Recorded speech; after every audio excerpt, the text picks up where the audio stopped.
both of them as to what's working in Kitsap County, what's on the books for plans for Kitsap County, and what is our feeling about how safe it is and where we want to go. And so both candidates came on this policy ride and spent 5 hours riding with us, learning from us, and having discussions about what could be next for our community. And the governor's office was there, our state senator was there. We had 2 mayors speak as to the work that they're doing, both Bremerton's mayor and Pole's mayor. And we had WSDOT there to talk about the new legislation around complete streets. So I feel really good about it, with the goal being that whoever gets elected in November is part of moving an agenda forward. We have a commissioner in the north part of the county who's very strong, and he needs a partner to help move this agenda to the central and south part of the county. Hey, Diane, real quick. Yeah. If I can interject. Please don't forget that we had the 2 leaders of the Cascade Bicycle Club and Wall Bikes lobby. You're awesome, Rick, for reminding me. It was on my notes. Yes, we did.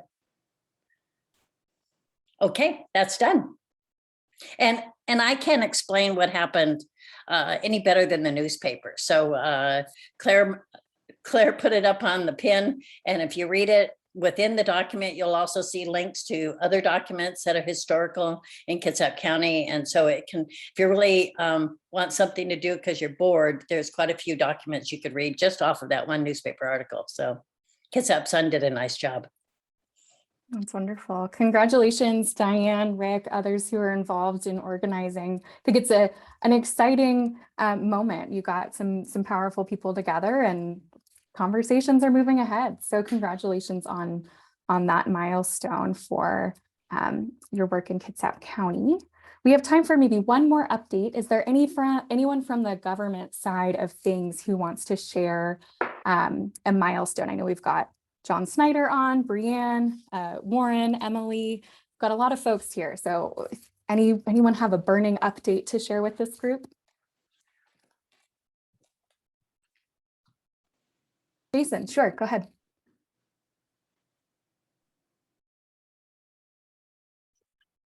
Hi there. So we wanted to, definitely share that we have gotten our Southwest King County Trail Plan underway. Notice to proceed went out last week, and we had our kickoff meeting this week.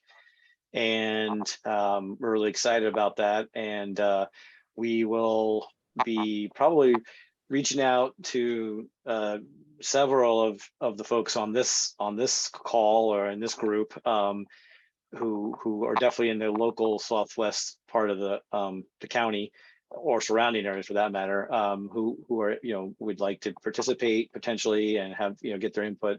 So I was going to kind of make that something that I was going to ask Claire if that's something that she wouldn't mind sending out something about that, or if it's just literally just me doing it now, that's fine. But I didn't want to take up too much of the time. But we're starting the process, obviously, of getting the project going. But we're going to be looking for stakeholder, like a steering committee, and then of course all of the outreach and so forth that we're doing with the public.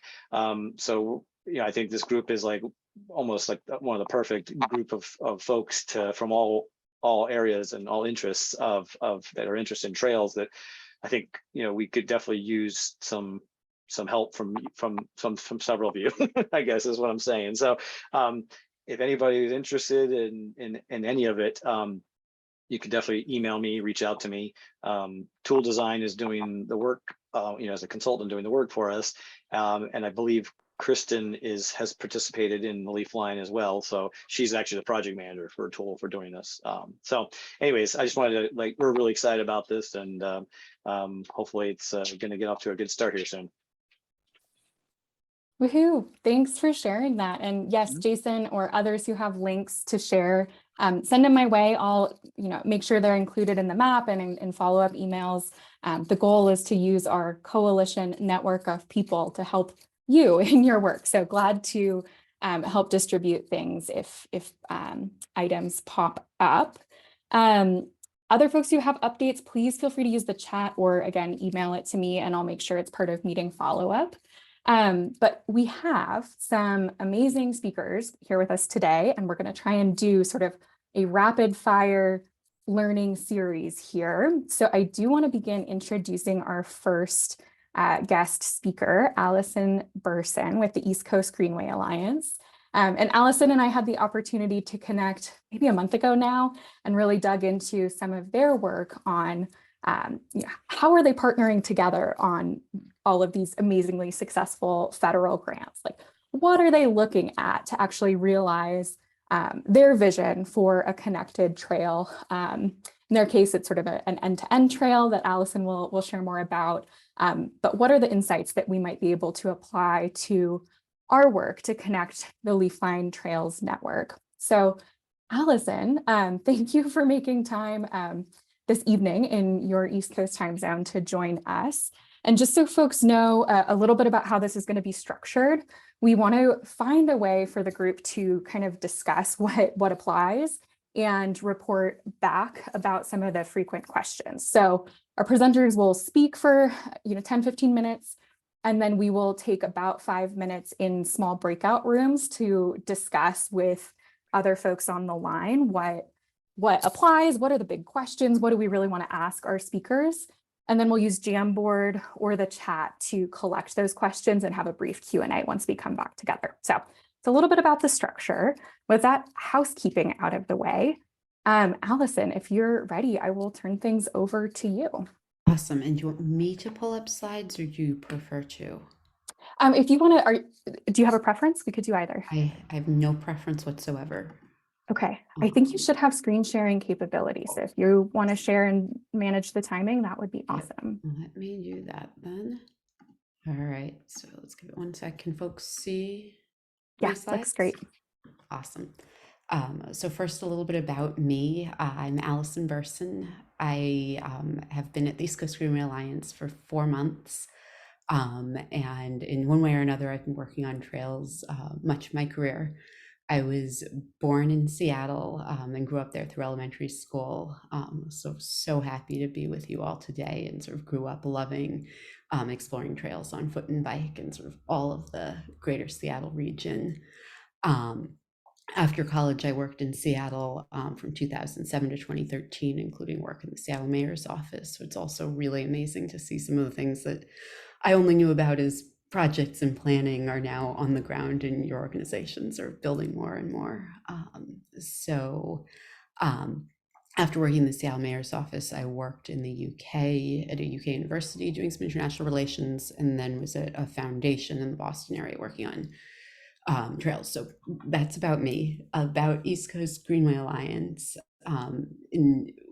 It's an organization that has been around for 30 years, working to build an entirely connected walking and biking trail from Maine to Florida. And in terms of a little bit about that organizational history, it started out as this big, impossible dream and idea. And now we're moving toward making that a reality and making it truly possible for someone comfortably, age 8 to 80, to travel by people power all the way from, very southern point in Florida to the most northern point in Maine. And a lot of our work is bringing people together to enjoy and share this space. In terms of our role, how we do that, we're in many ways an intermediary organization, because we are working, we're national, East Coast wide, and we're working with local partners, community groups, municipalities, state agencies, national agencies, and we're sort of early stage, beginning of the pipeline on trails, working on the advocacy, the organizing, the planning, promoting, to sort of create the ecosystem where development of the trail is possible, and sort of to get things ready for there to be funding, and then get the funding so the trail sections of trail can be built. And our team is spread out. We've got 8 regional staff members, including myself, and I'm overseeing that regional team. And then we've got another about 7 or 8 people. So we've got about 17 people overall. And some of us are in our North Carolina headquarters, and then the rest of us were sort of spread up and down the East Coast. And then in terms of just, a couple, sort of accomplishments and by the numbers, 3,000 miles of trails. We're in 15 states plus DC, working in 450 communities. And I'll talk more about how do we count and measure these things, but 50 million annual rides, runs, walks a year. And some other sort of other things we're beginning to measure and think about. Sort of number of through riders riding the whole East Coast is increasing each year. In 2021, we saw 550 million in public investment across that whole region. Last year, we celebrated our 30th year. We had 660 miles of new route signage, and then fundraising as well. So just to give a sense of sort of what are some of the things we measured. And then in terms of the things that Claire asked me to talk about with folks today, and that I hope I won't talk too much so there's time for conversation, talking about sort of our approach to funding and leveraging funding, our approach to tracking progress and mapping the trail, because this is 3,000 miles, that's a lot to keep track of, and then branding and signage. And again, sort of in terms of what is our role, we're very much an intermediary. And because we're sitting, because we're sort of zoomed out enough to be at the national level, a lot of the work we're doing is looking at what's going on at the federal level. Where might there be federal dollars? Right now, we're in this historic moment where there's lots of federal dollars, and it's all of a sudden like, oh my God, there could be funding for trails and active transportation coming in a lot of pots of money. We are trying to watch that as well as do advocacy at the federal level, saying sort of where are the funds, where should funds go, making the case for there should be dollars. And then when there is a new program like the Connecting Communities, for example,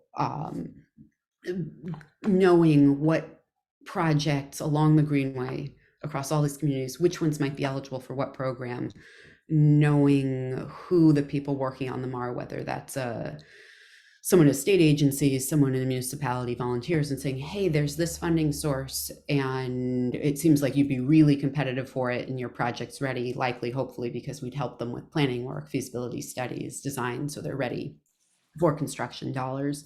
And then both sort of connecting, letting groups know about what funding's there and helping them apply for it and helping them strategize, sometimes helping with the grant applications themselves. And again, right now, we're in a big infrastructure moment. And sort of over time, we've been really good at leveraging a lot of dollars by sort of trying to connect the dots. And this year, we've got in a total of 4 projects, 50 million in raised grant funding that we help communities get along the Greenway. And I think we applied, I think there were like 8 or 9 applications we helped communities put in. And so that's, so sort of about half of those got funded. And then in terms of just thinking about the types of funding, as well as sort of process of leveraging it, just sort of the differences between the federal, state, local, sort of public dollars, as well as private dollars. And we're trying really hard to help the groups we're working with think about sort of which is the right tool for which job, and sort of knowing that the private funding is usually smaller dollars, but can be more flexible, can sometimes be really helpful to seed projects, sometimes can help with some matching, can often be, good to kick off sort of visioning, and then sort of when is the time to use local, state, and federal, and how to match those up. And there's no sort of one size solution for all, but sort of project by project, trying to figure out what makes sense. In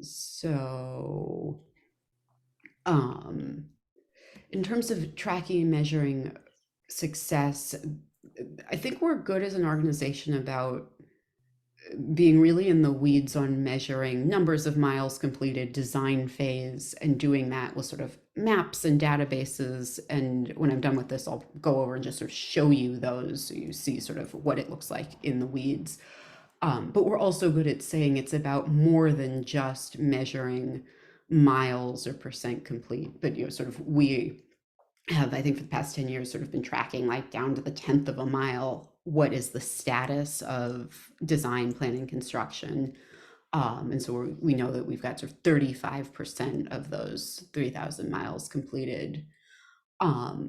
Other ways of tracking progress and measuring success, we're also working really hard to do the celebrating, the lifting up, ribbon cuttings, groundbreakings, other kinds of events, celebrating businesses along the Greenway. We're doing things like sandwich shops of the Greenway, ice cream places of the Greenway, to make it about more than just sort of miles of pavement.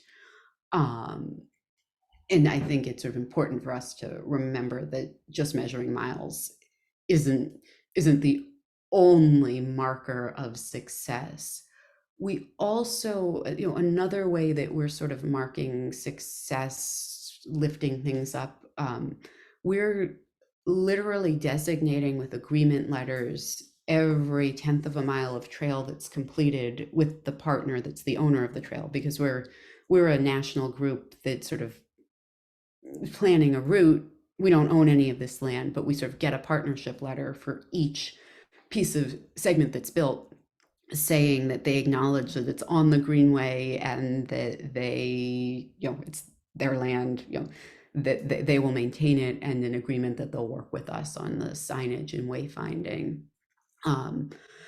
Which brings me to sort of the more on the branding and signage. And there's both signage serves a tool of wayfinding, but we're also using it as a sort of branding and a building awareness and ownership. So back to the asking each community as they complete a segment of the trail to designate it, to sign it with us. We often have, sometimes we will put up the signage, quite often it's the municipalities doing the Greenway signage along with any of their other signage. And we've got sort of formalization of a signage guide. We print and send signs. We've got both signs that can go sort of roadside as well as pavement markings. They need to sort of work in different climates. And we find that and we're sort of doing it in partnership with other trails. And then like the sign on the right is one of my favorites, where you see like, it's the Empire State Trail and the East Coast Greenway, and it's within a park. And sometimes there can be sort of battle over ownership, but we try really hard to, share it and share signage, because we don't own or manage any of this again. And then back on signage, like often our signs are the first way somebody might learn about the East Coast Greenway and learn about that this is a trail longer than whatever their local section is. And it can be quite exciting for groups, for people to sort of think and imagine traveling farther. And then the other piece on the funding side, quite often I have seen it be very effective in making the case for state or federal funding to say not just that this is a really important local connection, gets people where they need to go in their community, it's also part of a national network. And it's just like, when you're going after grant funding, the more boxes you can check, the better. So, again, I would think that sort of for all of you as part of the Leafline network, it's already becomes a greater priority because you're part of a system. And I think that values quite people to grant makers, and sort of the way grant dollar sort of matrices and ranking for scoring often work. Often that's a really helpful piece. So what we have been finding, and especially in the last couple of years, as we've been sort of focusing on Greenway stimulus, lobbying more for federal money for infrastructure, is that sort of our approach to matching communities with dollars for planning and design so they're ready, shovel ready for construction. This is very, very helpful along the East Coast Greenway and our envisioned ribbon of trail. And we have groups in other places across the country saying, tell us more about this model, and can you provide some technical assistance to us to get us kickstarted? And we want to be able to share those resources we have, or just sort of share we've been working on this for 30 years. What do we know, and how can we help accelerate everyone in creating more infrastructure for walking and biking? And so we're moving into a Greenways for All campaign, which will be sort of a resource sharing technical assistance. So now it's, if you're in Seattle and you call us up and say, hey, I've got a question about this or that, we don't just say, okay, well, we're on the East Coast, we know nothing, but we might say, oh, maybe there are some resources, let's talk together. And also very much from our part, wanting to learn from across the country. So Here's my contact info. I'm going to stop screen share and just pop over to sort of our Excel sheets and mapping data, some of that stuff, and I won't dwell on it. And I sort of normally would say this stuff's too boring, but this is a technical enough crowd and you were starting with such amazing mapping project that I will bounce over to it. So I'm going to share screen again. Okay, so just first off, sort of how do we share with people our route? We have our own, we're doing our own GIS mapping in QGIS, which is open source. So sort of every inch of the Greenway we have measured, we're the source of record for it. And then we push that over to our website using Cardo for our platform so that people can see a travel route. And if you're on your phone, you know, this will work. You can like use GIS to see where you are. And then we have a little bit of route information like caution, there's something here to be careful of. We show what's trail, what's on road, what's paved or unpaved. And people can sort of create a route, download it, move it over to a navigational device from here if they wish to. Then, as if that's not enough detail, we have sort of with our own GIS. I'm not showing you the GIS version because it's slower to load, and I want to make sure it would load right now. This is sort of the output side, but we're mapping both our current travel route where people can go today, as well as our envisioned in the future. We know, or there's plans for a trail to come somewhere. So again, we're sort of doing a lot of the mapping to be sort of the record keeper. And then finally, those maps that I showed you match up with a database that takes sort of all the attributes from the GIS and says how many miles is each segment, which state is it in, so that we're getting information on how much is completed, what's in design, what's in construction. We've got this for the whole thing, and then we break it down by state as well. So hopefully that's not too much Excel sheets and in the weeds. And I will pause there and can answer questions or do breakout. And I don't know, Diane, if your question's for me or someone else on small town chambers of commerce. It was for you. Okay. So question is, do I have an example along the Greenway of where the small town chamber of commerce or a key stakeholder, because they see this as an asset in their small town? I do, I'll answer that. And then I want to have a follow-up on Rotary clubs and Lions clubs. But a really lovely example of that, Calais, where the Greenway ends, their chamber of commerce is where it ends in Maine, or starts or ends in Maine. They're working on creating a downtown park space and kiosk, because they want to have it be, it's sort of right now there isn't a lot to mark it's the beginning or end of a trail. And for Calais, which is a very small community, it's a small border crossing, but it's not, there aren't a lot of tourism draws to it. For them, it's super exciting to be the start or end point of a national trail. And so the Chamber of Commerce is working on, and they're working on getting, I think, some state funding and some tourism funding to do park space, signage, kiosks, to sort of do some creation of more public space there. And they see it as it will be a boost for economic development. We're also starting to see a lot more Lions clubs and Rotary clubs interested in trail development in their communities and seeing it as a really wonderful way to engage civically and put in volunteer time, and they're using the support for trails as a way to help themselves sort of make the membership shift, the generational membership shift, to bring in the people in their 40s and 50s. So I just want to share that example as well, because that's another that sort of we're seeing in smaller communities. Thank you. And just so folks know I said we were going to go into little breakout rooms after each presenter. And knowing that we've got some time constraints, I think for this first one, let's stay together as a big group and be flexible in that facilitation plan. So if you do have questions for Allison, you can use the raise hand function. You can paste it in the chat, or we can take notes on Jamboard, and I'll pull the link in. But I'm curious, hearing from folks, what questions do you have, or are there areas where there's real parallels or opportunities for what's happening in the Leafline network?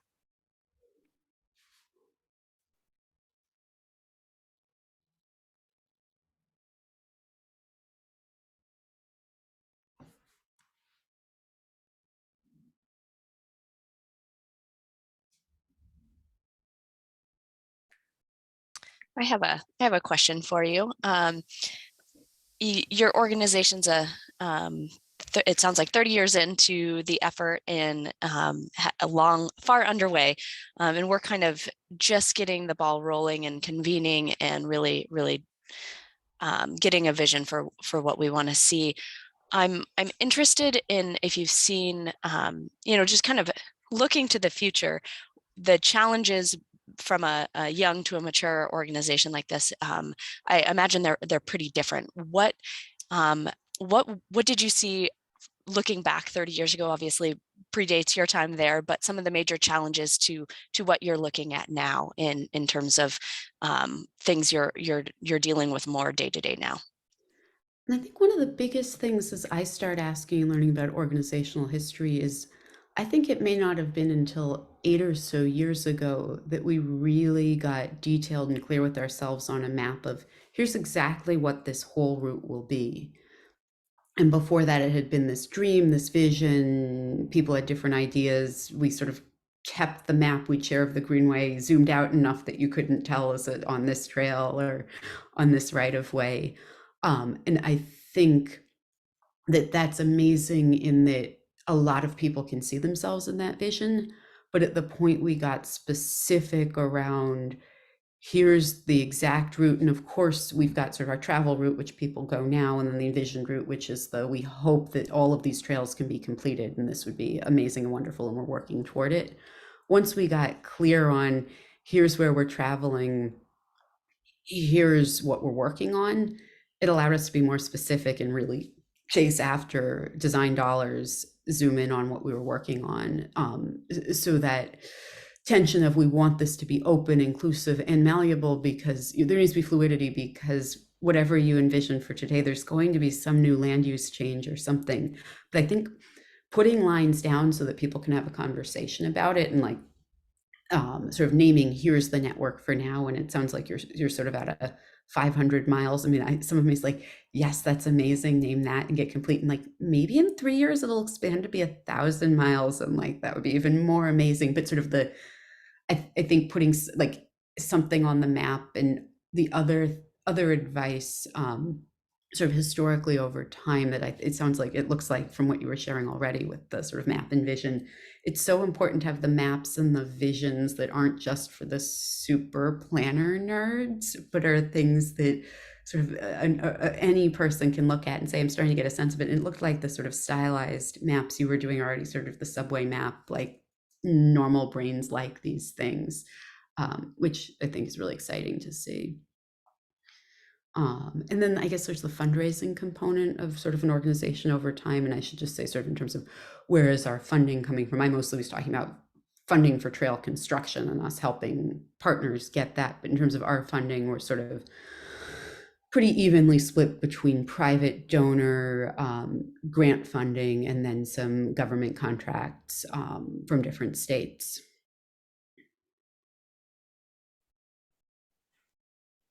Thank you. I see planner nerds and normal brains. That's resonating. I also thought when you made your joke earlier, Allison, about the spreadsheets. No offense to anyone. People here love spreadsheets. That's our crowd. I also appreciate the you really hit the nail on the head with a lot of the conversations we've been having around our map vision and how to balance and I think you gave some language to what we've been talking about, the travel route, right? That's something we've really shied away from at this stage, but we've really struggled with how to capture that and really trying to vision towards that, because I think that will bring a lot of excitement and interest. But at the same time, there's a lot of moving pieces between where we are now and being ready to put that line on a map and share it with the public. But I appreciate your insight there. Thank you. And it's particularly hard for a coalition, but there's sort of, you don't want to leave anyone out. There's also what I've seen for the Greenway, there's incredible power, and we have a route or a line one way, and then we might have a community 30 miles away that says, but we have more trail constructed and we're going to do more. We think you should reroute and come to us. And that's a really wonderful conversation to have. And in the case of a trail network, usually there's not an either or, but maybe there can be a parallel system. Rick? Well, Diane had her hand Oh, up. okay. Uh, um, I'm a retired public employee, and half my career was in a small town of 6,800, and the other half was in the biggest county government in the state of Oregon. And there's a difference between the needs and helping people that are big and helping small communities. What is it that the small communities have along this greenway that you have been able to give them that they absolutely would not have been able to pull off without your assistance? What is the most frequent request on their behalf? You know, it's interesting. I think the most frequent request from the small communities at the really micro level is often a request for GIS mapping. Sort of, they don't have the staff capacity to do that. And sometimes if our team does that and gives it to them, and then they give it to the state agency, in a lot of New England, we're sort of not dealing with strong counties, so we don't have that really helpful level of government. Other times, it's the smallest communities tend not to have as much staff capacity to do the feasibility studies and planning. And sometimes that's something that we can get a grant and then put the people power to either leading the study or just managing the contract. So I think those are some of the two we hear the most. And then there's absolutely, and you have this as well in your region, there's sort of the differences in needs in major urban areas, in the downtown hearts of the cities, the suburban areas and the rural areas are different. And then what the infrastructure looks like is so different. So sometimes we're also giving a little bit of design. We actually have created a design guide, but design guidance on, there can be really, really high quality protected trail facility, and it doesn't need to look the same downtown as it, like downtown city, as it would in a smaller community. Thank you. Thank you. And probably have time for one more question from Rick. Okay, mine was just the aspect of funding. Has anybody, we have to get into the transportation incentive plan, the TIP program, with all the other sundry paving and upkeep and everything else. And it seems to hamper what our county is doing. And I'm sure everybody has to deal with the funding, but I was wondering if somebody has developed a, and you don't have to answer, but just wondering if somebody can share with our Leafline the optimum way to get funding for plans like this, the trails going north to south. So this won't fully answer it, and in the sort of allocations by sort of MPO and the scoring systems vary, and like we certainly have been involved in sort of advocating around what those ranking systems look like. The other thing we've done that's been very successful is doing everything we can with sort of advocacy and planning to make sure that the East Coast Greenway is listed in all of the state and county transportation plans. And so it's listed as a priority, so then it gets points as a priority project when it gets to that scoring. And I would think for Leafline, sort of to the extent to which it could be written into every level of state planning and master planning, and just sort of like, you just can't avoid seeing it. Thank you. Amazing.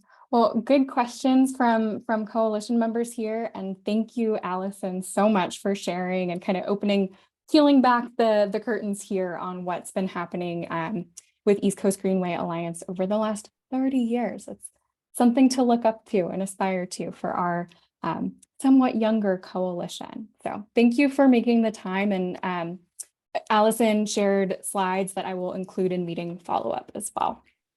And I'd love to be on your email list and just hear about and follow all the wonderful work everyone's doing, and happy to answer questions. And, I have a team of colleagues who sometimes I think so often in trail planning, we can find that we're working alone because it's the only person in a county or in a city working on it. But sort of, if you want to send us questions, we can try to sort of I can survey my whole team and try to send back answers. That's amazing. I'm sure we will have folks take you up on that. next, we are also going to be hearing from someone based on the East Coast here. Patricia Miguel, thank you so much for joining us. Patricia is with the Trail Rangers program of the Washington Area Bicyclist Association.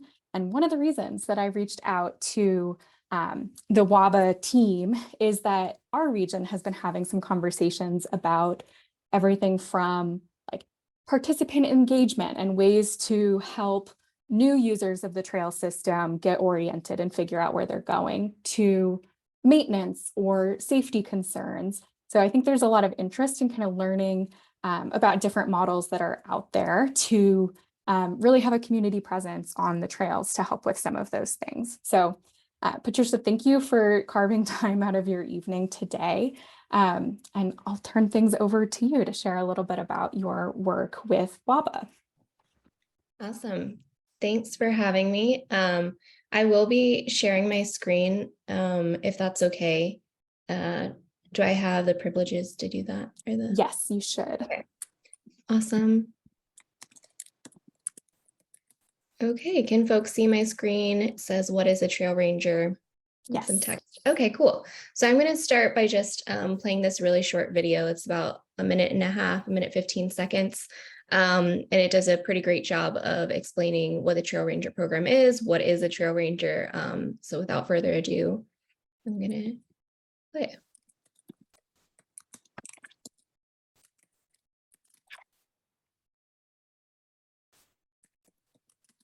If there's sound, I'm not sure we're hearing it. Yep, there's no sound. Okay, just checking. Thanks.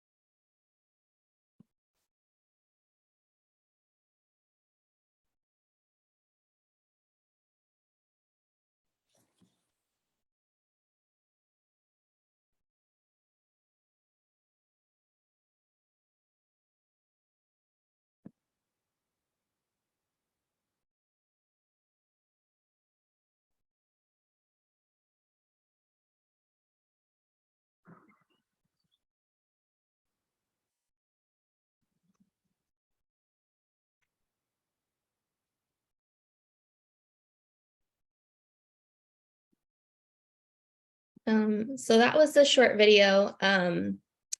As you might have noticed, this is an ASL, which is one of our primary languages that we do some of our programming in and strive to have language access a part of our programming that we do. ASL is one of the languages, as well as Spanish and Amharic. These languages were selected based on both community members who live in the district or nearby who use the trails that we're working on, but then also historically, the Trail Ranger program has had deaf and hard of hearing folks on our team. And so it's really important for us to make sure that not only that the staff feel welcome, but community members on the trails that we're working on also feel welcomed and included, and thinking about the ways in which language is a part of that. So in this video, it talked about how the DC Trail Ranger program works on DC's trails. They're multi-use trails, right? So although we work for the Washington Area Bicyclist Association, we're not just working with people who bike. There's many ways to use the trails, as I'm sure you all know, whether that's walking, biking, skating, scooting. There's a number of reasons, right, that people use the trails, and that can include recreation or transportation needs. And so I am, and I apologize, I totally forgot to introduce myself. I am the Trail Ranger Outreach Manager. And so with that, I run the outreach programming for the team. And so I'm actually going to talk and just have a loop of pictures rolling as I speak. So the DC Trail Ranger program is working on maintaining 5 of our main trails in the district that that are owned by the District Department of Transportation. And so we get our funding through the District Department of Transportation and specifically their Urban Forestry Division to help maintain and do outreach on the trails. I don't know why it's not switching through, so I'm going to have to manually do it. And so what that looks like, this program has been around since 2013, but it's only recently, actually this past January of 2022, that the team has now been year round. Prior to 2022, the team was seasonal and also part-time. So the Trail Ranger program only operated during like our fair weather months. So it looks a lot different than in its inception. And so with that, there's been a lot of great things that have come from that: year-round funding and the ability to develop staff, but then also maintain the trails year-round is a big thing. But that also means that it still is, and I'm sure will continue to be for a little bit, a learning curve, because it's such a scale up from what it originally was thought of. But thankfully, there's a lot of trails that we cover, and so there's definitely never not enough work to do, right? But it looks different day to day. So in the previous pictures, there was mostly just trail pictures where you could see the foliage. But the part of the work that I am in charge of in terms of management is the outreach. So this is an example of something that you would typically see any given day of the week. The Trail Ranger program runs every day of the week. So that's Sunday through Saturday. And so we have trail coverage on at least 3 trails per week. And the team goes out in 2-people pairs to a different trail each day. Trail coverage generally looks around the hours of 6:30 to 4 o'clock.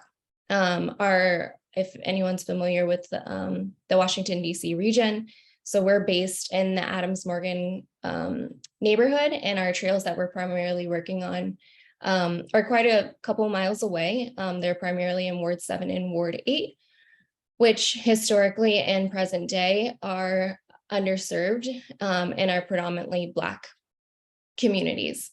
And so what that means for us is being intentional about the work that we're doing and who we're serving, and also acknowledging the racism and history within planning, whether that's trail planning or road design or neighborhood construction, and the lack of investment in these neighborhoods.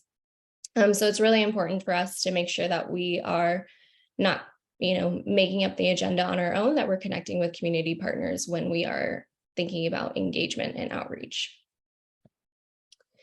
So on any given day, trail rangers will pick up trash, but they'll also do outreach tabling or, cut back vegetation. So you'll see on the zoomed in picture of the bikes, the team goes out on electric cargo bikes, which are outfitted with these bins and special panniers for folks to carry their tools with them. So they'll have trash grabbers, brooms, sweeps, smaller brooms to sweep up glass. We just recently got these electric handheld vacuum cleaners that you might think of like cleaning out the back of your car or your couch to get into those crevices.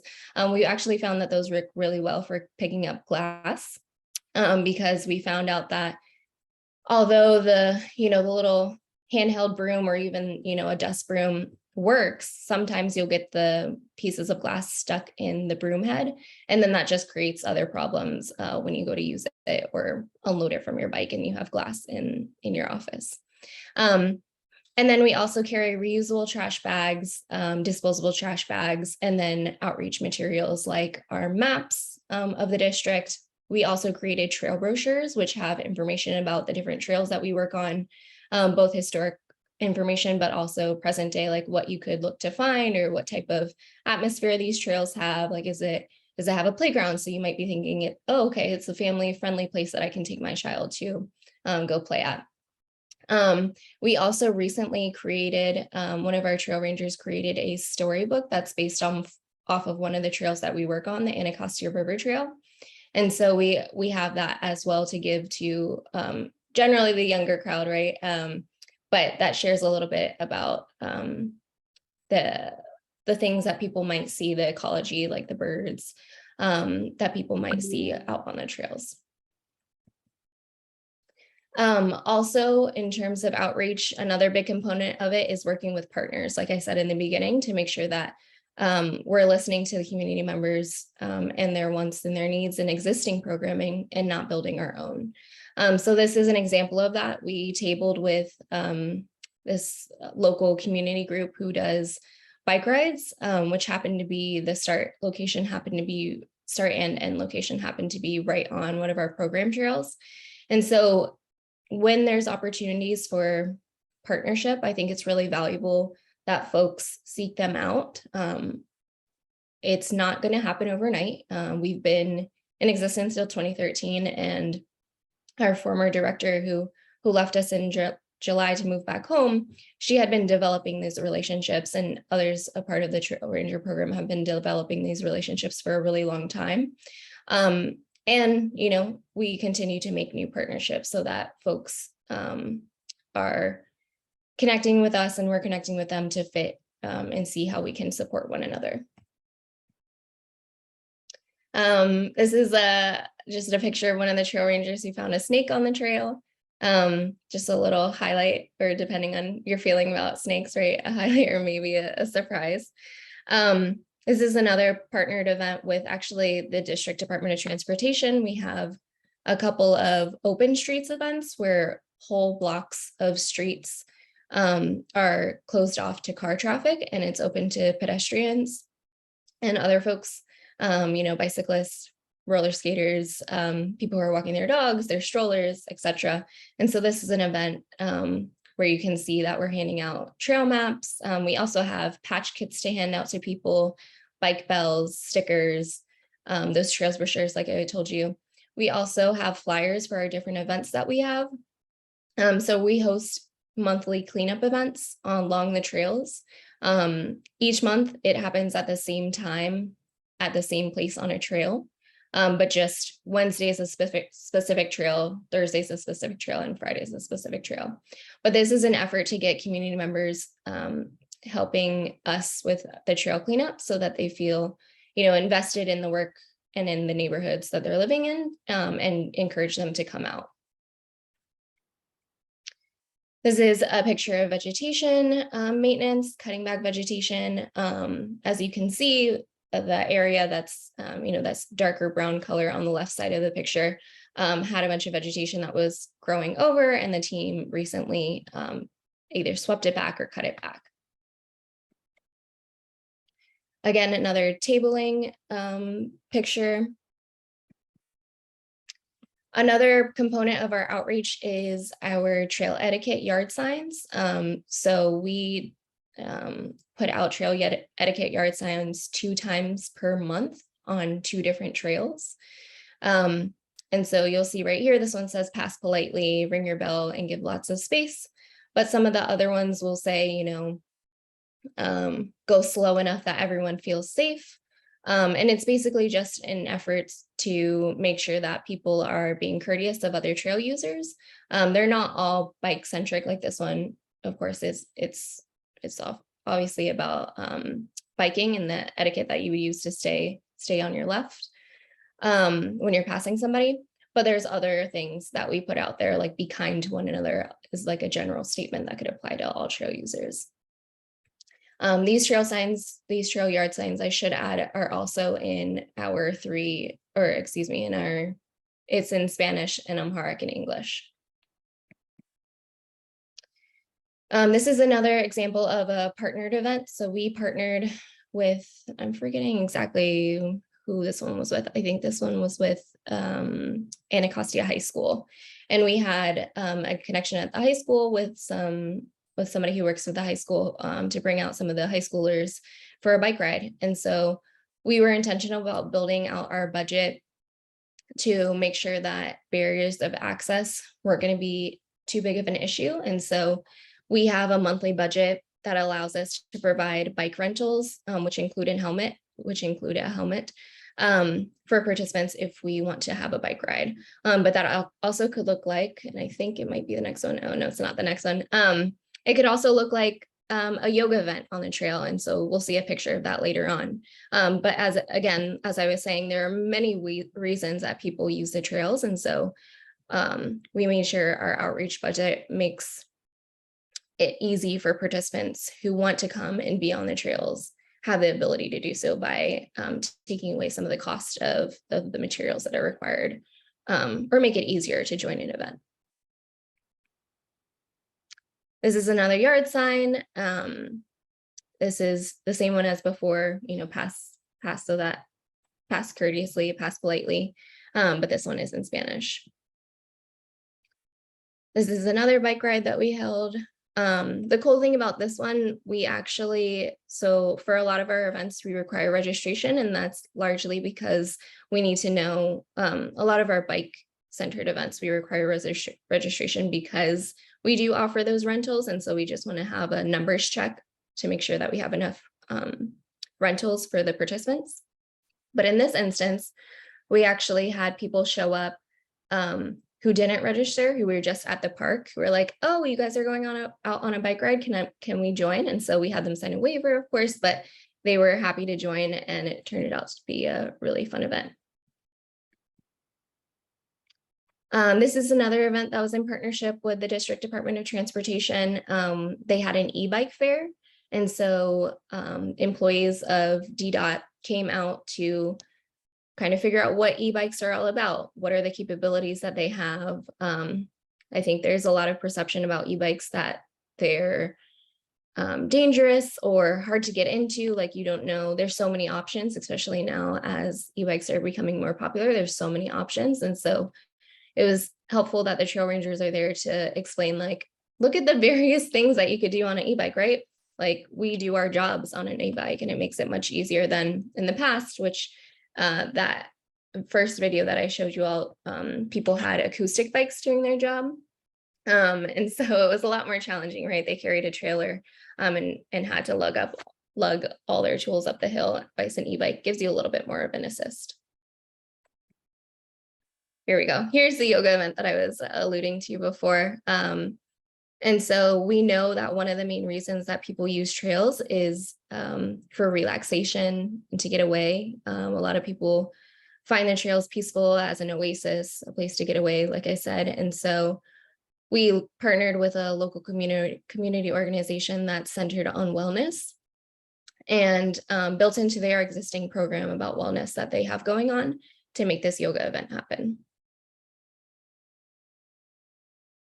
This is a yard sign for the trail cleanup. So we put these out the day before. So we also have flyers, but just to let community members know, like, hey, this is where our cleanup is happening. Come join us. Or people who are on the trails, getting in their daily steps, who just want to stop by because they see the sign. They're more than welcome to join us day of.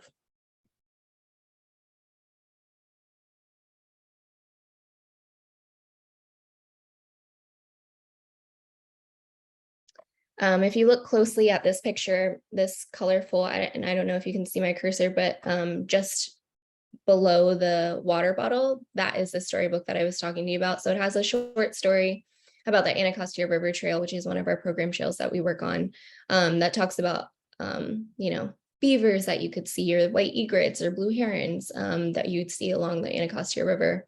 And then it also has some coloring pages and activities in the back of the book. We noticed that one of the things that we were missing in our outreach materials was that there wasn't really anything that was geared towards the younger generation. It was mostly geared towards adults, right? A 6-year-old doesn't want to read a pamphlet about the history of the Anacostia Trail, but maybe if we hand them this storybook, then they'll be a little bit more interested and want to come back and visit because they have this memory. Another thing that outreach involves is doing a lot may be a stretch, but doing a fair amount of chalking on the trails, just with inspirational messages to keep people's spirits up.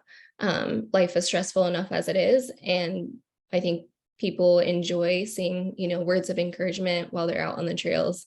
And it gives, just another pretty thing to look at while you're on the trails.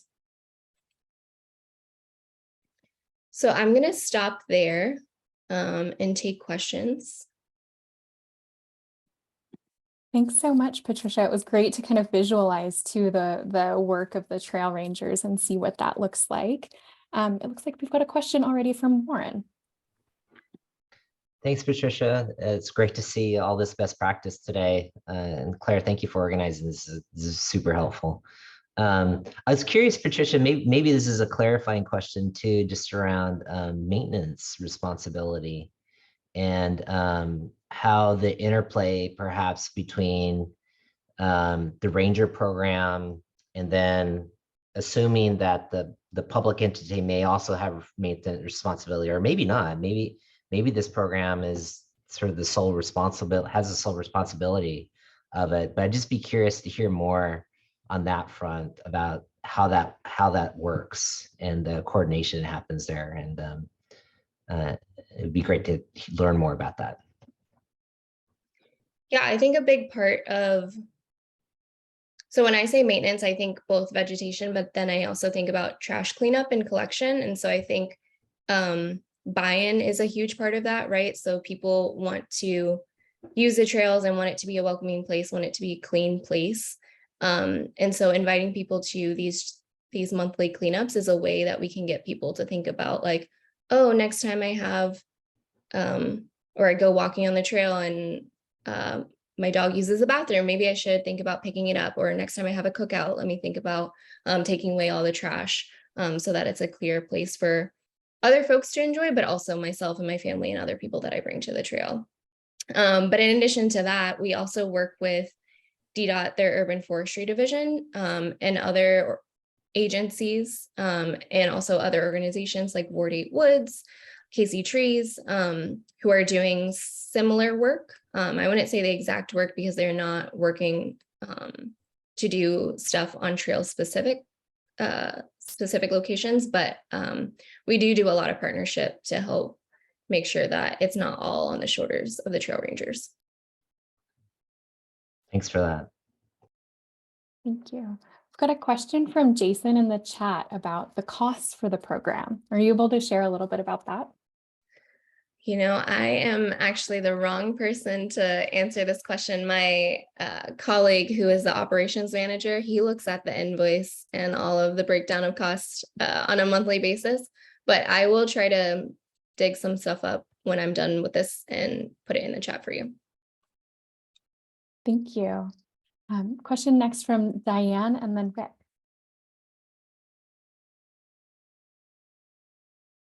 Oh, Diane, we can't hear you. Thank you. My question is similar to Warren's, but it's around the issue of security and being safe on the trail. With the trail going through so many jurisdictions, do you have some very successful ways to make sure that they stay safe for everybody? And what is the model that different communities are putting together? Yeah, so safety is a very ambiguous term, I think, when we're talking about in our context about being outdoors and being in community spaces. And so I think that's an interesting question because safety means different things for different people. And in a survey that we read about trail safety, a lot of the concern wasn't actually about safety. There was a couple of mentions of like bugs and like safety from bugs, but not safety in maybe some other contexts. And so while I think the trail rangers having a friendly, consistent presence does help with people's notions of safety on the trail, I think that question might be a little too vague for me to fully address. Well, as a woman, I'd much rather walk through a dark parking lot with a lot of people than all by myself. And so the issue of being on a trail for me around safety is lighting. I was on the Boise River Trail in Boise, going into a ride with the Northwest Tandem Rally, and there was a woman out running by herself at 6 o'clock in the morning on the trail, and we stopped and interviewed her and wanted to deal with, how do you feel about running out here at 6 in the morning by yourself? And she said, I feel safe. This place is used a lot. It's well lit. The police department has police on bicycles that monitor it from one section to another, and she feels very good about it. And I just know that different communities deal with the safety issues or the perceived safety. And you're right. I think that's a great answer that you gave me, which is we all have different needs when it comes to safety. Some of them may be real and some of them may not be, but when you have different jurisdictions that are very busy in what they do, sometimes coordinating a safety plan that makes sense for the whole trail is kind of difficult. And I was wondering if that's something you deal with, or you don't feel that, I mean, maybe it's not under your purview, it's under others, but. Yeah, developing a trail safety plan isn't under our purview. And that's not something that that DDOT, who we receive a grant to do this, so our grantors don't ask of us. But I will say that, if lighting is a concern, there are ways in which that the trail rangers can report existing lights that may be out that need to be serviced, so that folks feel like the trail is well lit.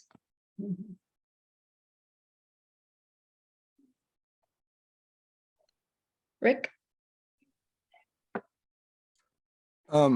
So all cities across the United States have this right now. And that is the homeless that are especially prevalent in tunnels under freeways or whatnot.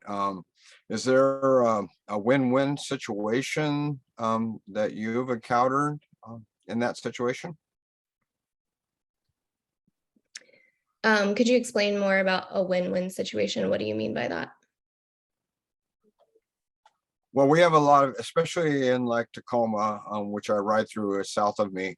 I've, ridden by multiple people sleeping down there in their sleeping bags or have left their stuff there and gone to go do something, and then they come back, and that's their home right now, unfortunately. So people are seeing that, and I've heard people say, I won't ride the trails anymore.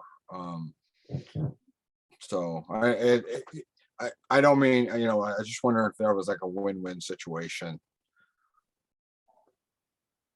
Yeah, I don't necessarily know that I have the answer for that. I don't think that I'm understanding your question entirely. So I'm sorry, Rick. Thank you. Thanks. And if I can just jump in very quickly, this is a conversation or a topic that's come up on a number of policy rides or in meetings. I think we're hearing around the region kind of a desire to find ways for like community presence on trails, finding ways for, educating users.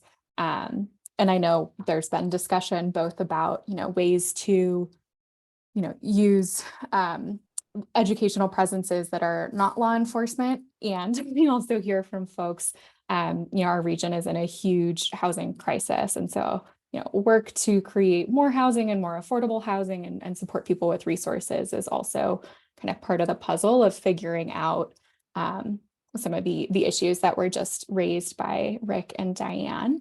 Any other questions for Patricia while she's here with us tonight?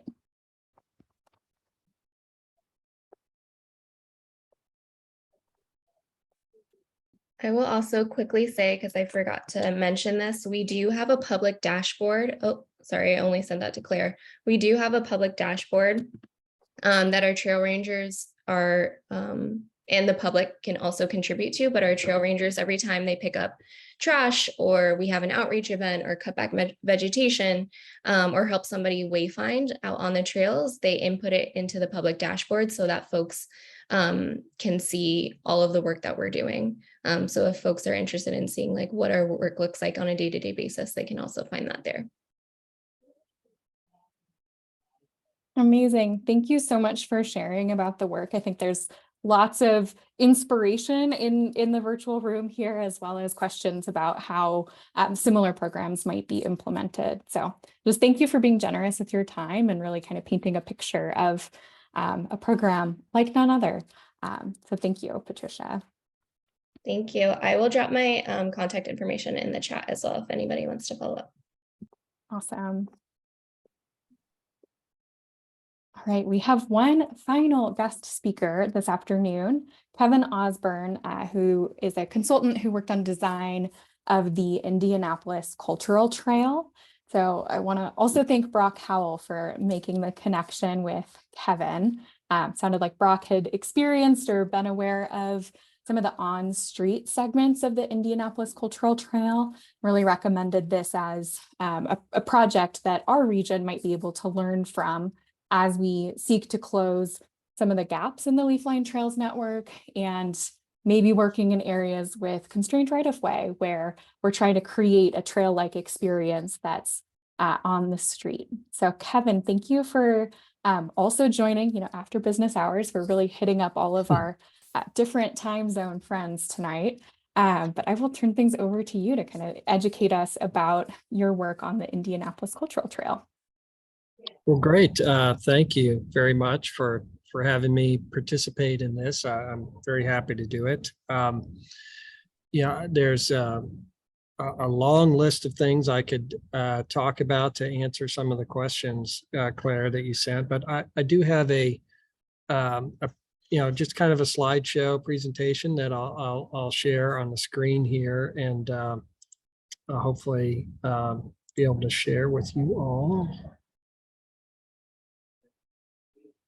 No, that's not the right screen. So give me a moment.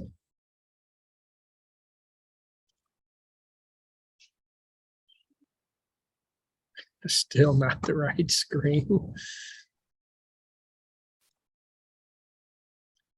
But let's see. How about this one? No. I'm trying to share the screen that my PowerPoint is on, but it's not jumping to that screen. We're seeing one that says Indianapolis Cultural Trail, and there's a picture of people walking. Oh, you are seeing that. Okay.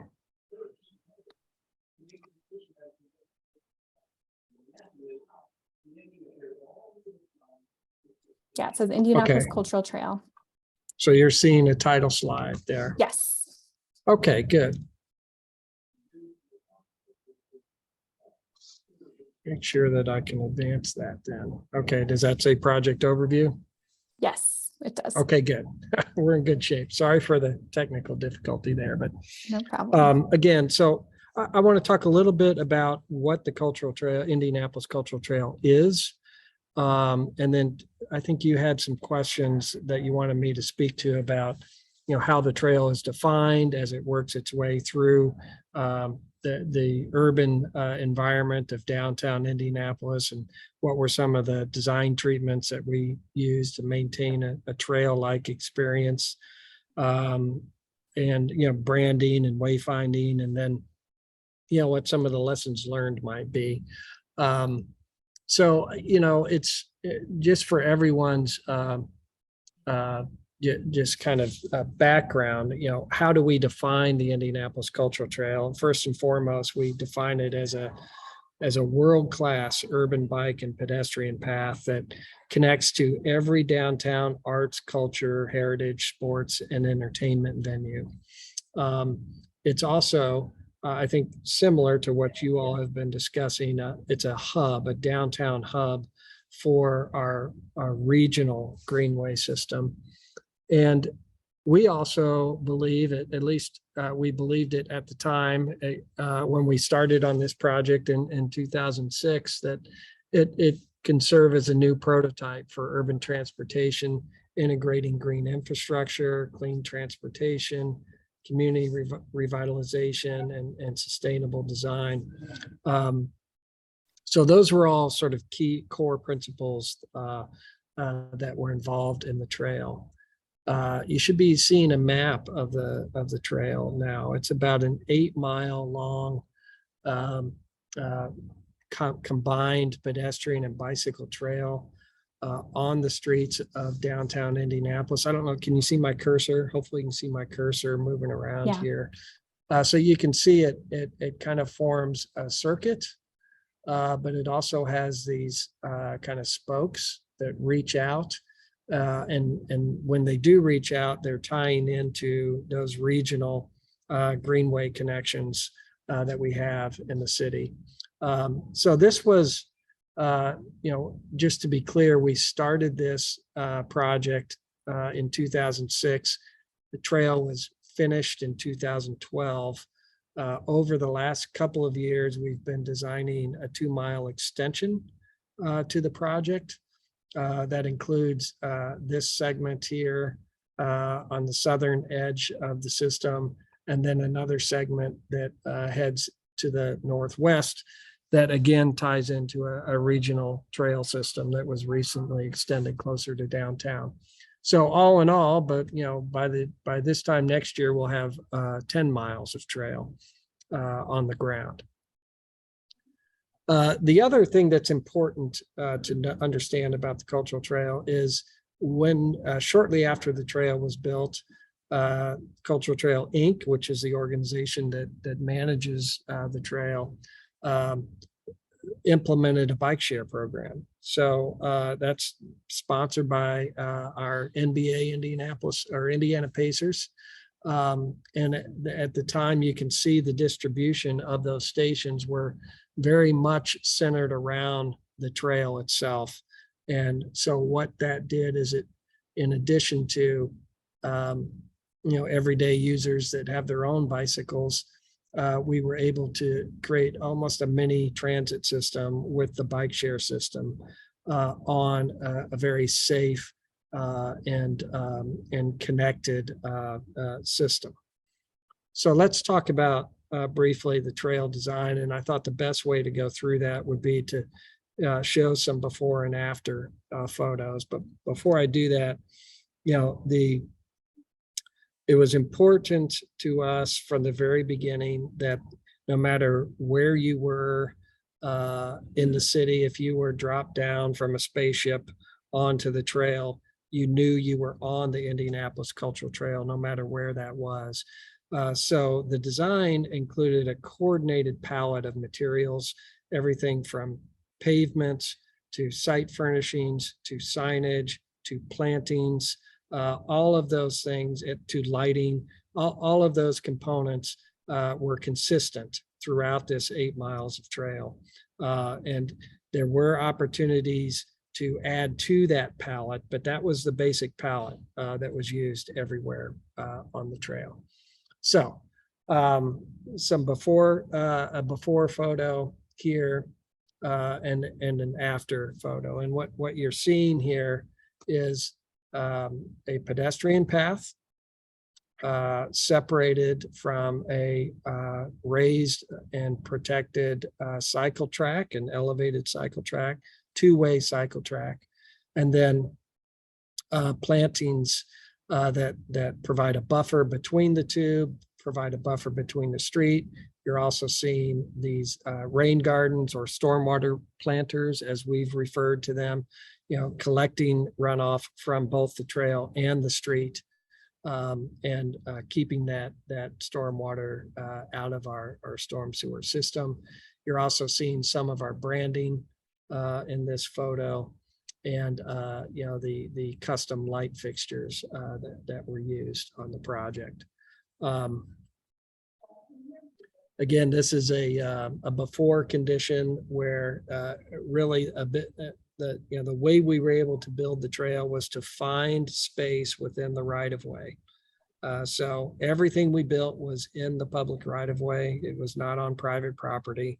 So this is a condition where we had angled parking along Massachusetts Avenue here in Indianapolis. And we took that angle parking and turned it parallel. And so this was a rendering of how that would change. And then this is the built condition. So it's the same street, it's the same width, it's just redistributing the space within the right of way to allow for pedestrian and bicycle use. In many cases, we added traffic signals or to help pedestrians and bicyclists navigate intersections. These intersections all existed before, as you can see here, but there was no signal. There was really not a very safe way for peds and bikes to get across that. And then here's the finished product where a new signal was added, and the cycle track actually winds its way through that intersection. We also knew that there was a significant amount of underutilized or even abandoned property. And this is, you can see the Salesforce Tower here in the background. So this is just a few blocks outside of the core of the central business district, but this is a property that had been underutilized or abandoned for decades, frankly. And then this was the finished product. That photo is taken from basically the same location.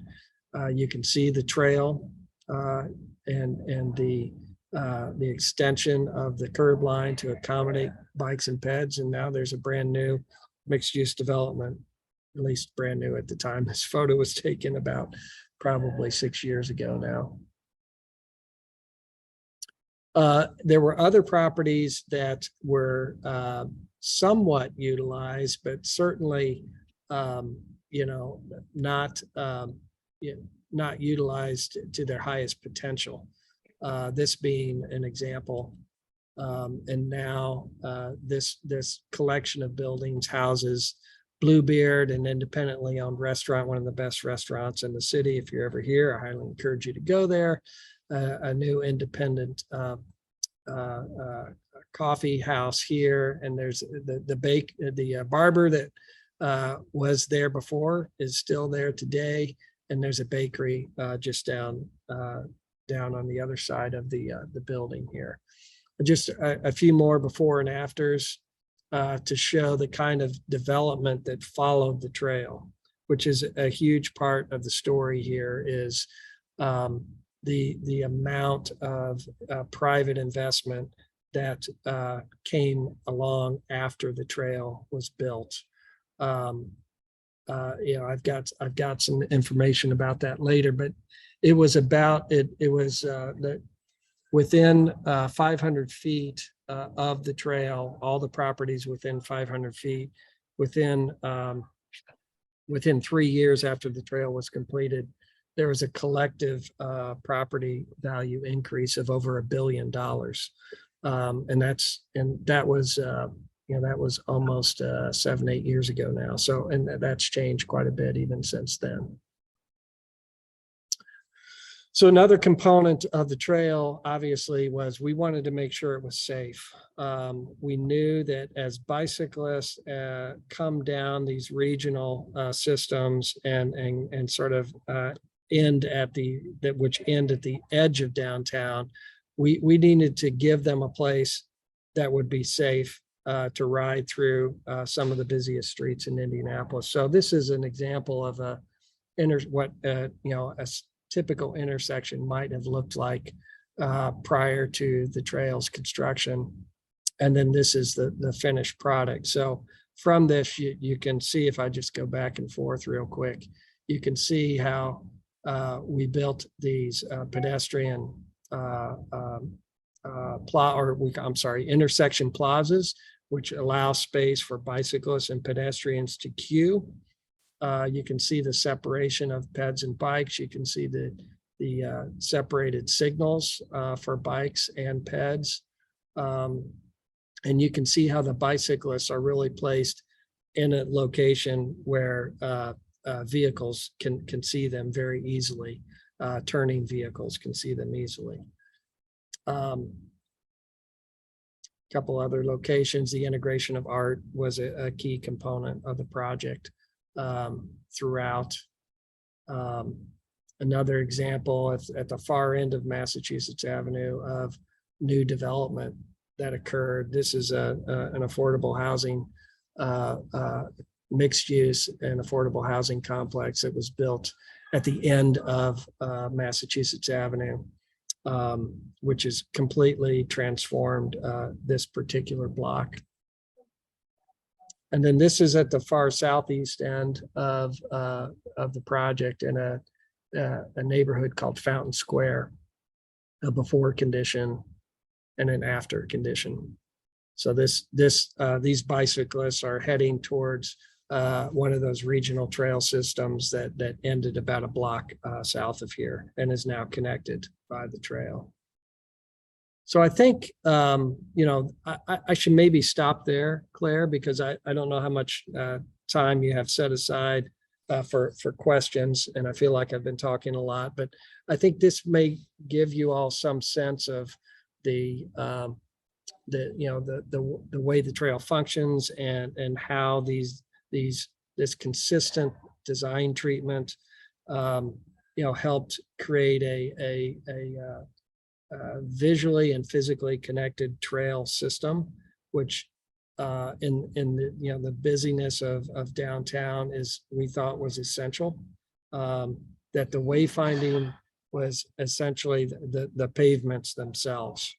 We didn't really have to put up a lot of signage that says turn here or go there, because you were basically following the proverbial yellow brick road, in this case, a hexagonal asphalt block trail. So it was all about the consistency of that in the use of that palette as it winds its way through the city.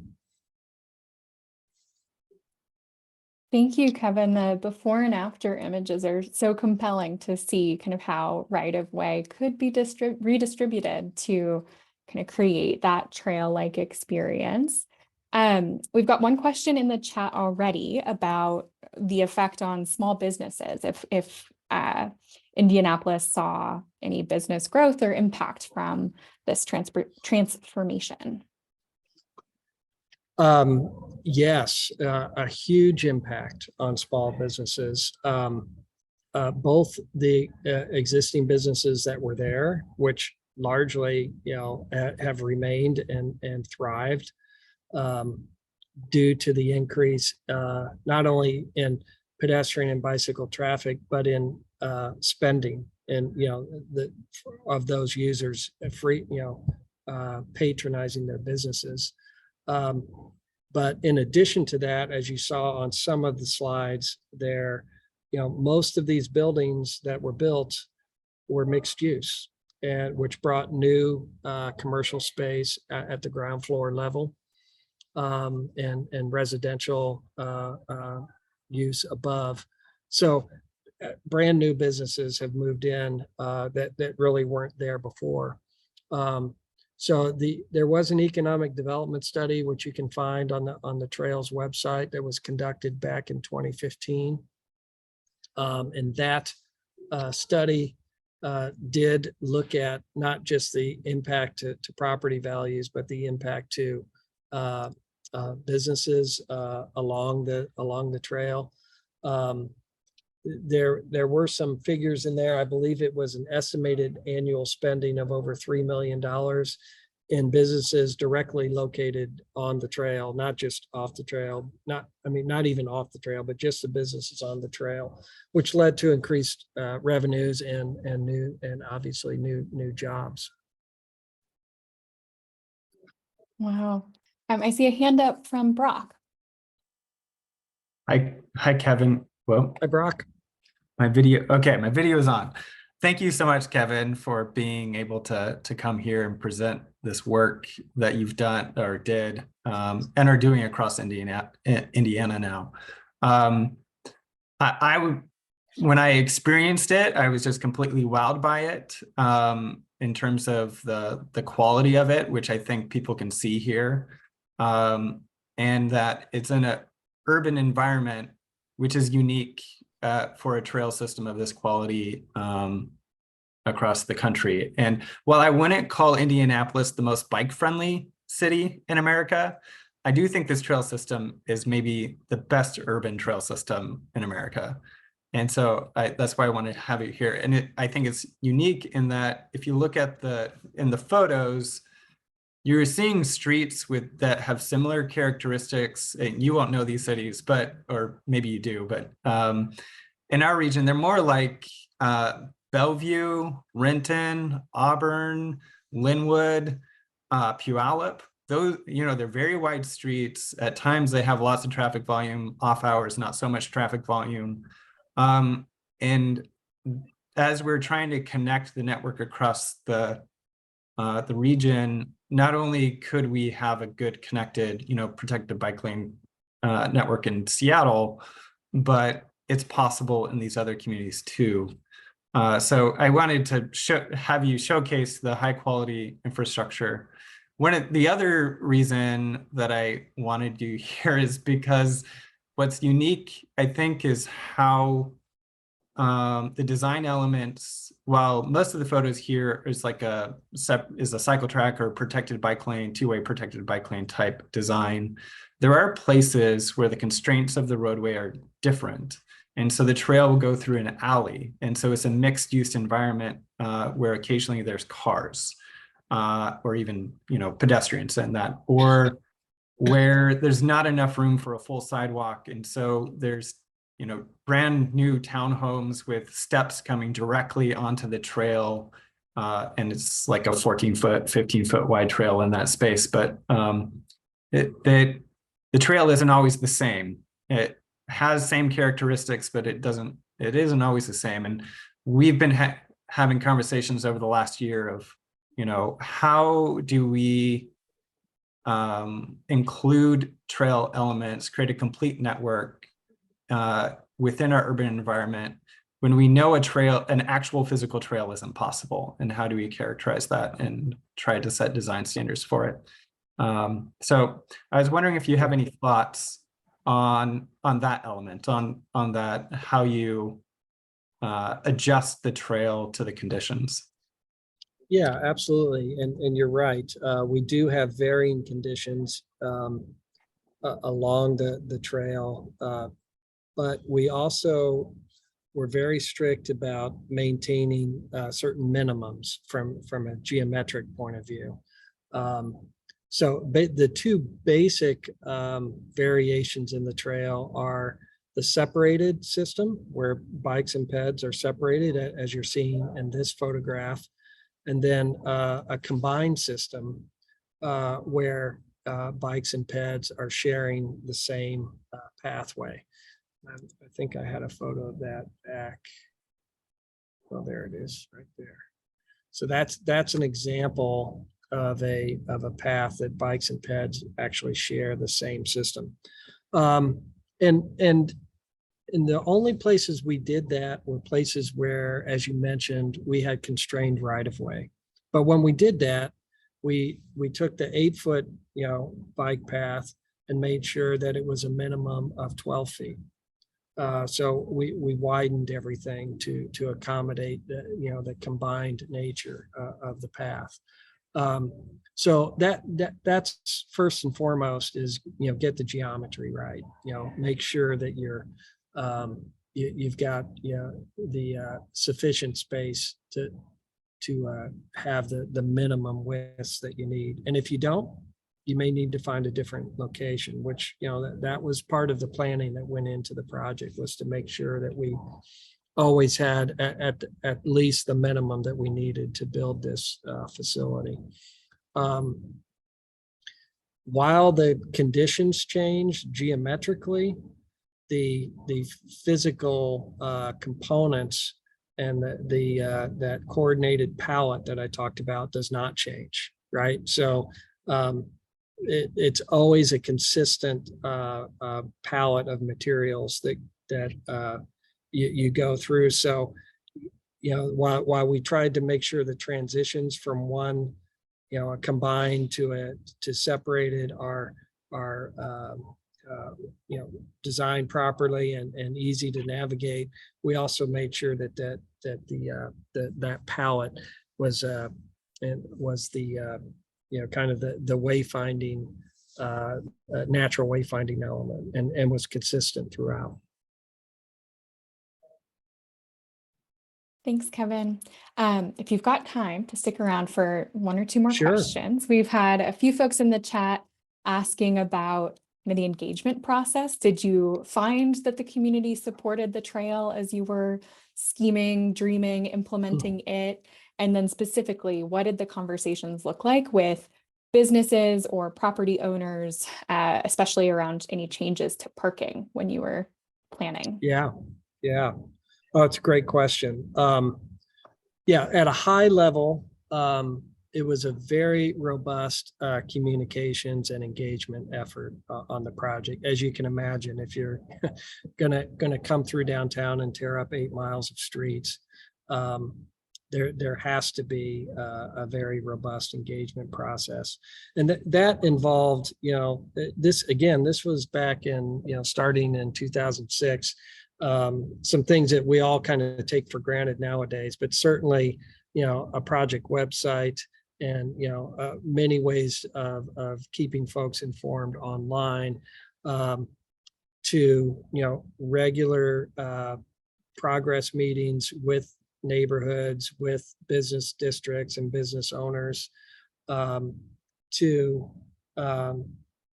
just one-on-one sessions with each and every business owner on a particular block.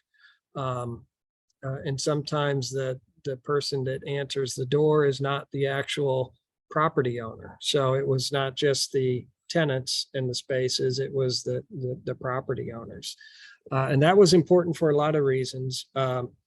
One, just to make sure that we're accommodating their business during the construction period, which that was a key part of our documentation, that, at no point could a contractor restrict access to any of the businesses. There always had to be at least a temporary way to gain access to the business, but also to understand, these are the oldest streets in the city. So they're, close, some of these streets are close to 200 years old, and some of the oldest buildings, and many of these buildings have vaults or basements that extend out under the sidewalks.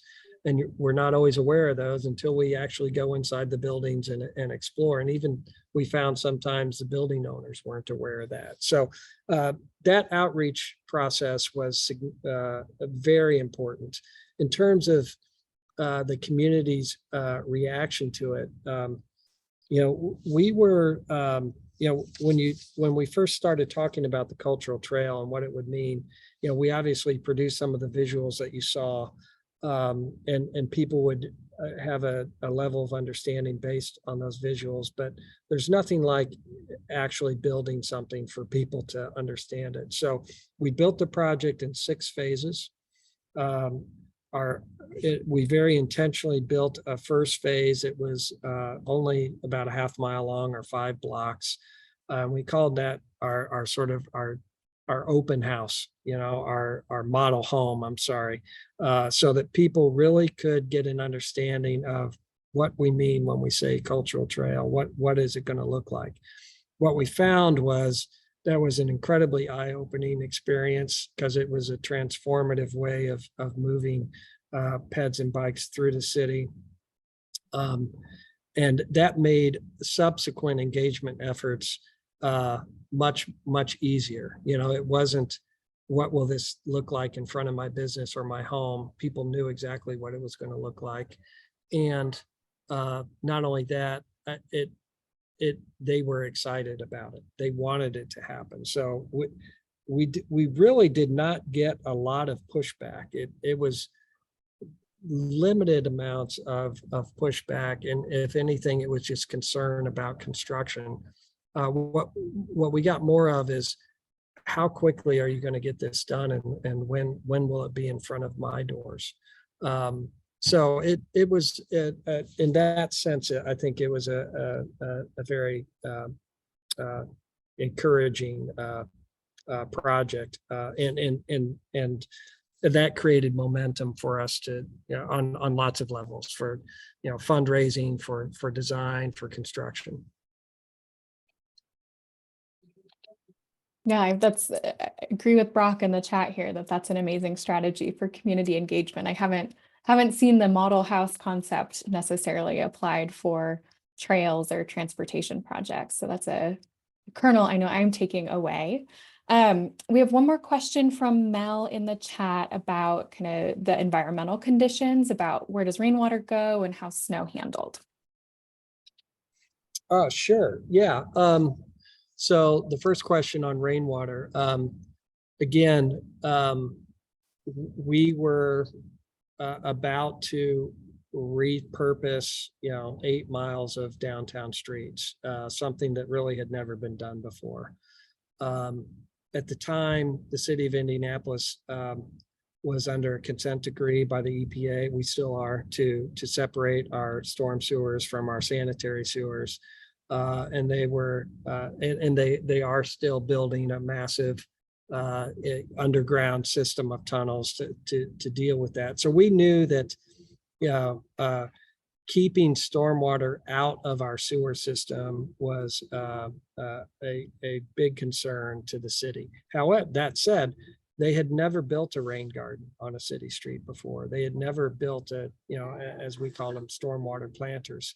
So that, as a part of that model trail, model home, if you will, we piloted 5 different stormwater planters. There was sort of, I would say, qualified support, during the design process. We, DPW, Department of Public Works, they wanted to see how this would work and if they would be successful. They were phenomenally successful, and we showed them that it could work. We are able to remove about 4 million, we've calculated roughly about, and it might be a little more than this, about 4 million gallons of rainwater a year out of the storm sewer system. We have over 25,000 square feet of stormwater planters that capture, cleanse, and return water to the groundwater. We're lucky here in the city that our subsoils are very sand and gravel type soils, so it just flows back down to the aquifer. What was the second question? Sorry. I think it was about like snow and anything you do extra in the winter. Snow removal. Right. Yes, so part of the fundraising for the project included a $6 million endowment, which was used to establish the organization now known as Indianapolis Cultural Trail, Inc., which manages that endowment and uses it to help maintain the trail. And the maintenance of the trail is a shared responsibility between Cultural Trail, Inc. and the Department of Public Works. I would say that probably the bulk of it falls on Cultural Trail, Inc. And they are constantly fundraising to enhance that endowment and have done a very good job at that. Specifically, snow plowing of snow, clearing of snow, maintaining of the gardens and the plantings along the trail are probably 2 of the largest components of their annual maintenance budget. Snow clearing is, it's amazing to me. They clear the snow faster than DPW clears the snow on the streets. And they are very good about keeping it clear, particularly for the commuting bicyclist. Oftentimes you'll see the trail is clear of snow while the streets still have several inches on them. Wow, that's amazing, Kevin, to hear about kind of all the facets that led into developing the trail and what's happening now to maintain it. I think we've probably kept you past your your other meeting. So I'm sorry for that, but just really, again, want to echo some of the appreciations in the chat and that other folks have voiced. Just super inspiring to see what happened in Indianapolis and start thinking about all the ways that this could apply to communities in our region. Absolutely. Thank you. I'm always enjoy talking about this project. It's one of those projects that seem to maybe come along only once or twice in a career. So I'm very happy to talk about it, and I hope it was helpful. Yes, very much so. Yeah, thanks, Kevin. And we will, I think, leave it there on our presenter series for today. If you're game, Kevin, to share those slides, I'm sure folks would love to keep looking at those before and afters and try to educate their decision makers about what could be possible here. Yeah, absolutely. I'll package those up and send them off to you. Amazing.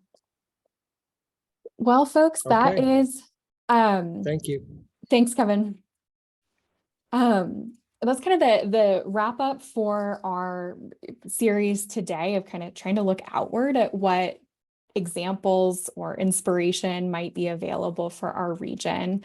I know I have a number of things that I'm thinking about, but I'd be very curious to hear from folks as we kind of move to wrap up today's meeting. You know, what are you taking away from today? Do you have any big questions you're still thinking about or major inspiration that you're going to take home and chat about at the dinner table? You can either paste it in the chat or raise your hand or just verbalize.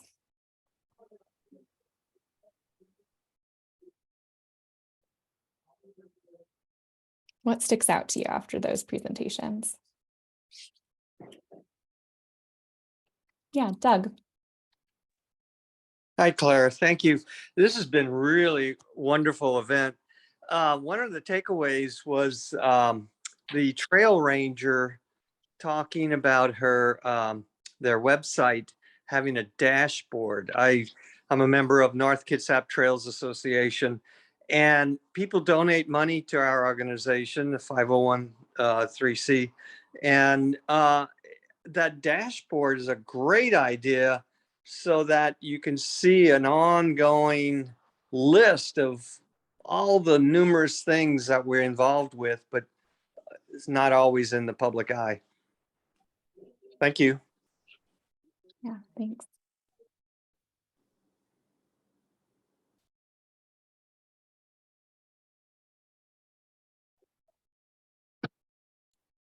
Yeah, Rick. Yeah, I just wanted to say it was really refreshing. Good topics to choose tonight and really refreshing. I like to see success stories. Good job. Thanks.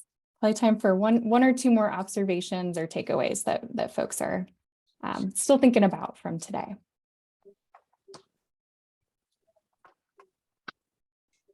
think our focus early in our organization on the map vision and really trying to get that out there. I feel like I think that was that aligns nicely with what we heard from the first presenter and kind of helping bring people together around a vision. So that's nice to hear as we're a couple of years into a lot of work on that project.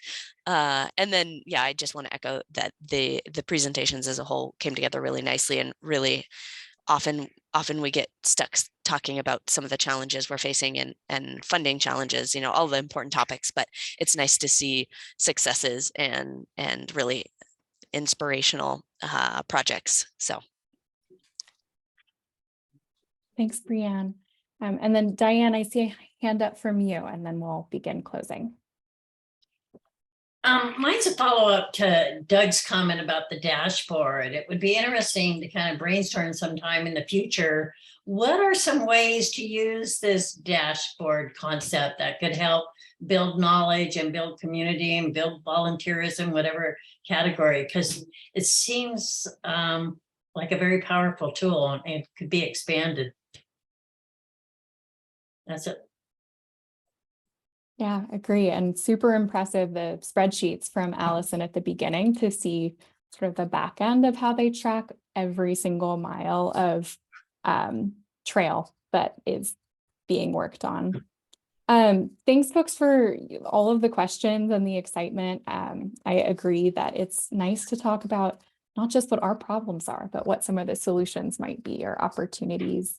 As we end today's meeting, I just want to remind folks our next quarterly meeting will be Thursday, December 15th, 1 to 3 o'clock again. And keep an eye on our resources page on the Leafline site. We're trying to kind of populate that regularly with reports, or we'll include the slides from today's presenters there, so that there's sort of a developing library of resources that may be helpful to you in your efforts.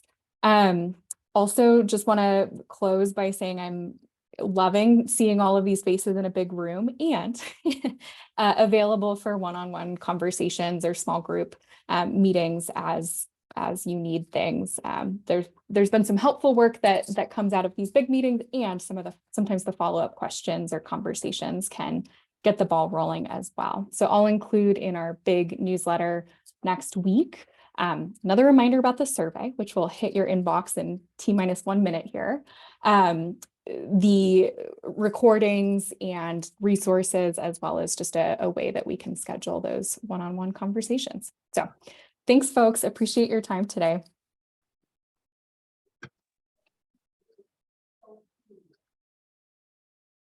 See ya.